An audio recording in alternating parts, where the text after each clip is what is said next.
మహాప్రసాదం దొరికితే వెంటనే చెప్పులు విప్పేయడం, కళ్ళకు అద్దుకుని తినేయడం అంతే. ఇది పురాణంలో నియమం కింద చెప్పారు, అందుకని తప్పకండి. అంటే తప్పితే ఏమవుతుందండి, మీకు ఒక ఉదాహరణ చెప్తా. ఒకసారి ఈ స్వామికి లక్ష్మీదేవికి భక్తులంటే పిచ్చి. మనకి సౌందర్యలహరిలో శంకరాచార్యుల వారు అంటారు భువన భయభంగ వ్యసనిని అని. అంటే అమ్మవారికి ఒకే ఒక్క వ్యసనం ఉందిట. మనందరికీ వ్యసనాలు ఉంటాయి చూడండి, ఏదో టీవీ చూడటం, లేకపోతే కాఫీలు తాగడం, ఒక పొళ్ళు తినడం. అలా అమ్మవారికి కూడా ఒక వ్యసనం ఉందిట, దురదృష్టవశాత్తు. ఏమిటి ఆవిడ వ్యసనం అంటే భువన భయభంగ వ్యసనిని. ఎవరికైనా భక్తులకి ఏమైనా వస్తే ఆవిడ తట్టుకోలేట్టు, ముందు అది ఆపేదాకా. అది ఆవిడికి వ్యసనం అంట అమ్మవారికి. అలాగే జగన్నాథ స్వామికి లక్ష్మీదేవికి అందరినీ దగ్గర చేసేసుకోవాలి, అట్టడుగున ఉన్న వాళ్ళని కూడా అనేది ఒక వ్యసనం. వాళ్ళిద్దరూ అసలు ఎంత దగ్గర చేసేసుకుంటారో మీరు అనుభవిద్దురిగిన ఆనందాన్ని.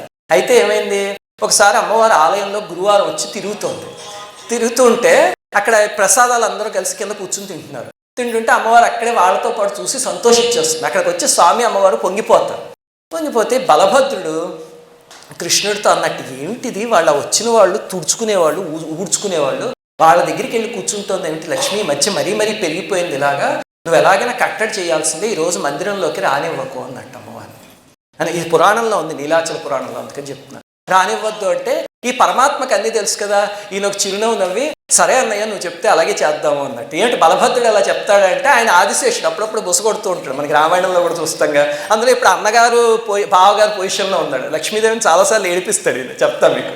దాంతో రానివ్వద్దు అన్నట్టు. జగన్నాథస్వామి సరే అని చెప్పి, నువ్వు రావద్దు ఈరోజు, నువ్వు ఎవరితో పడితే వాళ్ళతో కలిసిపోతున్నావు, నియమాలు అవి ఏమీ లేకుండా మా అన్నయ్య పంపించేయమన్నాడు, వెళ్ళిపో అన్నట్టు.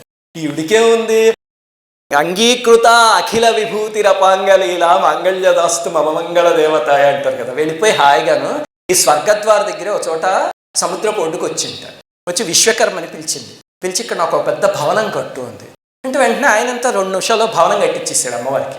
ఇచ్చేశాక నిద్రాదేవిని పిలిచి జగన్నాథుణ్ణి బలభద్రుణ్ణి తీవ్రమైన నిద్రలోకి తీసుకుపోయింది. అంతా ఆవిడ తీసుకుపోయింది. అంటే జగన్నాథుడికి నిద్ర పెట్టే అంతదా నిద్రాదేవి అంటే, భార్య కోసం ఆయన ఏమన్నా చేస్తాడంతే. ఎప్పుడైనా ఒకసారి మీ ఆవిడ ఇంట్లో ఈరోజు ఆఫీసులో ఏం లేదు, ల్యాప్టాప్ కట్టేసి కాసేపు నాతో కూర్చోండి అంటే కూర్చుంటాడు అంతే, తప్పదు. జగన్నాథుడైనా సరే ఇంట్లో మాత్రం నాథుడి. మా ఆఫీసులో ఒక ఆయన ఉండేవాడు, ఆయన పులిలా ఉండేవాడు అనమాట. దాంతో ఒకసారి ఆయన్ని 1-on-1 సెషన్ జరిగింది. దాంట్లో మీరు ఇక్కడ ఆఫీస్లో పులిలా ఉంటారు కదా, ఇంట్లో కూడా ఇలాగనే ఉంటారా అని అడిగితే ఆయన ఏదో పిల్లిలా ఉంటాడు అని చెప్తాడు అని అనుకున్నాము. ఆయన చెప్పలేదు, అవును నేను ఇంట్లో కూడా పులిలాగే ఉంటా అన్నాడు. అబ్బా అనుకుంటే, కానీ నా పైన మాత్రం దుర్గాదేవి కూర్చుంటుంది మా ఆవిడ. అలాగే జగన్నాథుడు నిద్రపోయాడు హాయిగా. నిద్రపోతే ఆవిడ ఏం చేస్తుంది, వెంటనే ఇంకక్కడ ఏ పదార్థం లేకుండా మొత్తం బయటికి తీసుకొచ్చేయండి ఆలయంలోంచి అని చెప్పి మొత్తం తెప్పించేసి ఒక సంతర్పణ మొదలుపెట్టింది ఇక్కడ సముద్రపోటులో. పొద్దునే వీళ్ళిద్దరు లేస్తే వీళ్ళకి లేవగానే భోగ్, అసలు ఫస్ట్ భోగుతో మొదలవుతుంది అనమాట. భోగు లేదు, ఏమిట్రా భోగు లేదు, వీళ్ళు మర్చిపోయారా ఈరోజు అని చూస్తున్నారు. తర్వాత కిచిడి రాలేదు. ఇదేమిట్రా, నిజంగా తింటాడు జగన్నాథుడు ఇక్కడ, ఆ విషయం గుర్తుపెట్టుకోండి, దానికి ఒక ప్రూఫ్ కూడా ఉంది. అంతా ఇదేమిటి ఎవరు రావట్లేదని చూస్తే ఎక్కడ పూజారులు లేదు, ఎవ్వరు లేరు. లేకపోతే ఇదేమిట్రా అని చెప్తే, అన్నయ్య ఒక పని చేద్దాం, మనం మామూలు వేషాలు వేసుకుని బయటికి వెళ్ళి అసలు ఏం జరుగుతుందో చూద్దాం. ఈయనకి తెలుసు జగన్నాటక సూత్రధారి, ఇలాంటి నాటకాలన్నీ ఆడుతూ ఉంటాడు. బయటికి వెళ్ళారు ఇద్దరు. వెళ్ళి రోడ్డుపైకి వెళ్ళేసరికి ఎవ్వరు లేరు అక్కడ.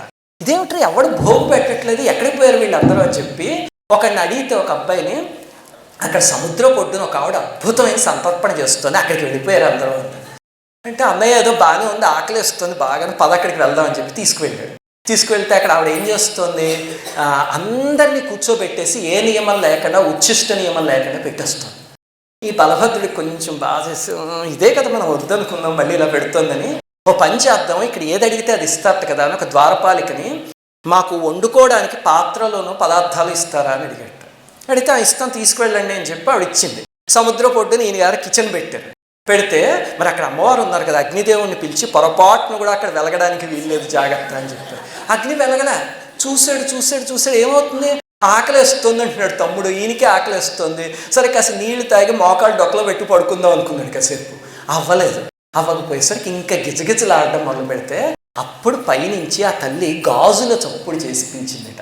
మనకి కాశీ మహాత్యంలో కూడా వస్తుంది చూడండి, వ్యాసుడి వేద పురాణ శాస్త్ర పదవీ నదవీయసి అయిన పెద్ద ముత్తైదువా కాశికా నగర హాటక పీఠ శిఖాధిరూఢ ఆ యాదిమలక్ష్మి సంయమీవరాయిటు రమ్మని వీచే హస్త సంజ్ఞాదర లీల స్వర్ణ కటకాభరణంబులు గల్లుగల్లని అంటాడు శ్రీనాథ్ మహాకవి. ఆవిడ ఎప్పుడైనా అలా పిలిస్తే భోజనానికి ఇవి గల్గల్ అంటాడు, పిలిచిందిట. పిలిస్తే వీళ్ళు చూసి ఏమిటి అంటే రండి భోజనానికి అని సైగ చేసింటారు. చేస్తే ఇలా చూస్తే ఇక్కడ ఆ నియమాలు ఏముండో, వస్తే తింటే తినండి లేకపోతే పొండని చెప్పింటారు. ఏం చేస్తాడు, వెళ్ళి తిన్నాడు. తిన్నాక బలభద్రుడు అనుకుంటే అబ్బా షడ్రసోపేతమైన భోజనం అని పరమాత్మ అడిగట. ఏమిటి బావగారని చూసుకోకుండా మళ్ళీ ఇలాగా బాధ పెట్టేశాం. నా ఆలయంలో అంతే ప్రసాదాన్ని ఎవరైనా ఏమన్నా అన్నా, అక్కడ నియమాలను ఎవరైనా ఏమైనా అన్నా ఆదిశేషుడైనా బలభద్రుడైనా అనుభవించి తీరాల్సిందే అని చెప్పారు అమ్మవారు. అంత ముఖ్యమైనది ప్రసాదం.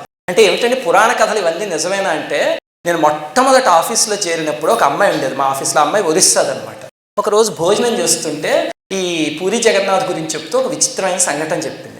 చిన్నప్పటి నుంచి అస్తమాన పూరి వెళ్తారు. ఒరిస్సా వాళ్ళకి మనకి తిరుమల ఎలాగో వాళ్ళకి జగన్నాథుడు అంటే అంత పిచ్చి. అయితే వచ్చినప్పుడల్లా ఆనంద్ బజార్లో ప్రసాదం తినేట. తర్వాత ఐఐటీలో చదువుకుంది. ఆ 4 ఏళ్ళు రాలేదు. తర్వాత సాఫ్ట్వేర్ ఉద్యోగం వచ్చింది. ఆ తర్వాత వచ్చాక అక్కడికి వెళ్తే అక్కడ చూసి, ఏ mummy this is not hygienic. చెప్పుడు చూడండి, కొంచెం డబ్బు కానీ ఏదైనా వచ్చింది అంటే కొమ్ములు వచ్చేస్తాయి. శంకరాచార్యుల వారు అంటారు, మాకురు ధనజన యవ్వన గర్వం హరతి నిమేషాత్ కాల సర్వం అని. దాంతో ఇక్కడ ఏం తింటాం, హైజీనిక్గా లేదు, వద్దు అందిట వాళ్ళ అమ్మగారితో. అంటే వాళ్ళ అమ్మగారు తప్పు అలా అనుకోవడం. చిన్నప్పటి నుంచి జగన్నాథుడి ప్రసాదం తింటున్నాం, బుద్ధి లేదా అంటే, నాకు అక్కర్లేదు, నాకు కొంచెం ఇలా ఇవ్వని చెప్పి వాళ్ళ ముగ్గురు అక్కడ నేల మీద కూర్చుని తింటుంటే మొహమాటం వేసి నిలబడి ఇలాగా ఏదో కొంచెం ప్రసాదం తీసుకుని తినేసి వెళ్ళిపోయింది. ఆ తర్వాత అక్కడి నుంచి బెంగళూరు వస్తుంది ట్రైన్లో. వస్తుంటే మధ్యలో తుఫాన్ వచ్చింది. వచ్చి సడన్గా పట్టాల మీదకి నీళ్ళు వచ్చి, ఆ అమ్మాయి చెప్తోంది మాతో ఈ సంఘటన, నిజంగా చెప్పింది. పట్టాల మీదకి నీళ్ళు వచ్చి మొత్తం మునిగిపోయి ఆగిపోయింది. దాంతో వీళ్ళు దిగి పరిగెత్తుకుని అక్కడ పొలాలు లాంటిది పాకలు ఉన్న ప్రదేశానికి వెళ్ళిపోయారట. చుట్టూ జలమయం అయిపోయింది. అయిపోయేసరికి ఏదో గట్టు లాంటి దాని మీదకి ఎక్కి కూర్చున్నారు. కూర్చుంటే తిండి లేదు, పక్కన బ్యాగ్ ఉంది, అందులో ఏవో బిస్కెట్లు ఏవో ఉన్నాయి, తినేసింది ఒక పూట. మరి రాత్రి అయ్యేసరికి అల్లారం కొడుతుంది కదా, ఏం చేస్తుంది, వాటర్ బాటిల్లో నీళ్ళు తాగేసి పడుకుంది. పక్క రోజు అయ్యేసరికి ఇంకా మాడిపోతుంది, ఏం చేయాలో అర్థం కావట్లే. చూస్తే ఆ పక్కన ఎవరో ఆ పాకల్లో ఉన్న వాళ్ళు ఉన్నారట. వాళ్ళు వంట ఏదో వండుకుంటే ఓ చిన్న పిల్లాడు వచ్చాడట. వాడికి నిక్కర్ లేదట. ఆ అమ్మాయి లిటరల్గా ఇదే చెప్పింది ఇంగ్లీష్లో. వాడు ఇలా పిర్రగా ఒప్పుకుంటూ అమ్మ బోవెట్టవే అన్నట్టు వాళ్ళ భాషలో, ఒరియా భాషలో. అంటే వాళ్ళ అమ్మ ఏదో పెట్టింట ఆ పాత్రలో తీసి పెట్టాక ఒక్క నిమిషం ఈ అమ్మాయి ఏమో దానికేసి అని చూస్తుంటే అమ్మాయి అన్న కొంచెం తింటావా అని అడిగింది ఒరియాలో. తింటా అని చెప్పి తీసుకుని తిందిట. అప్పుడు తింటూ ఉంటే కళ్ళమటి నీళ్ళు వచ్చి, జగన్నాథ ప్రభు అహంకారానికి పోయాను, నన్ను మన్నించు అని దండం పెట్టి తిందిట. ఆ అమ్మాయి మాకు భోజనం అప్పుడు చెప్పింది ఈ సంఘటన. అంటే మహాప్రసాదం ఎలాంటిదో తెలుస్తోంది కదా. సర్వం శ్రీ జగన్నాథ చరణారవిందార్పణమస్తు. శ్రీమాత్రే నమః. స్వస్తి. అందరికీ నమస్కారం. మన ఆధ్యాత్మిక వీడియోల్ని 3 ఛానల్స్గా విభజించాం. మొదటి ఛానల్ నండూరి శ్రీవాణి పూజా వీడియోస్. అన్ని కులాల వాళ్ళు పూజను తేలిగ్గా చేసుకోవాలనే తపనతో మేం చేసే పూజ డెమో వీడియోలన్నీ ఈ ఛానల్లో పెడతాం. రెండో ఛానల్ నండూరి సుశీల. నండూరి గారిని ఎన్నో ప్రశ్నలు అడుగుతూ ఎంతో మంది వేల మెయిల్స్ మెసేజ్లు పంపిస్తున్నారు. వాటిలన్నిటికీ నండూరి గారు ఇచ్చే సమాధానాలు ఈ ఛానల్లో ఉంటాయి. అలాగే రాబోయే ముఖ్య పండుగల్ని ఎప్పటికప్పుడు మీకు ఈ ఛానల్ ద్వారా గుర్తు చేస్తూ ఉంటాం. మూడో channel Nanduri Srinivas spiritual talks. మహాత్ముల చరిత్రల గురించి, ఆలయాల రహస్యాల గురించి, మంత్ర రహస్యాల గురించి చెప్పే వీడియోలన్నీ ఈ ఛానల్లో ఉంటాయి. ఈ 3 ఛానల్స్కి సబ్స్క్రైబ్ చేసుకొని పక్కనే ఉన్న బెల్ ఐకాన్ని క్లిక్ చేయండి.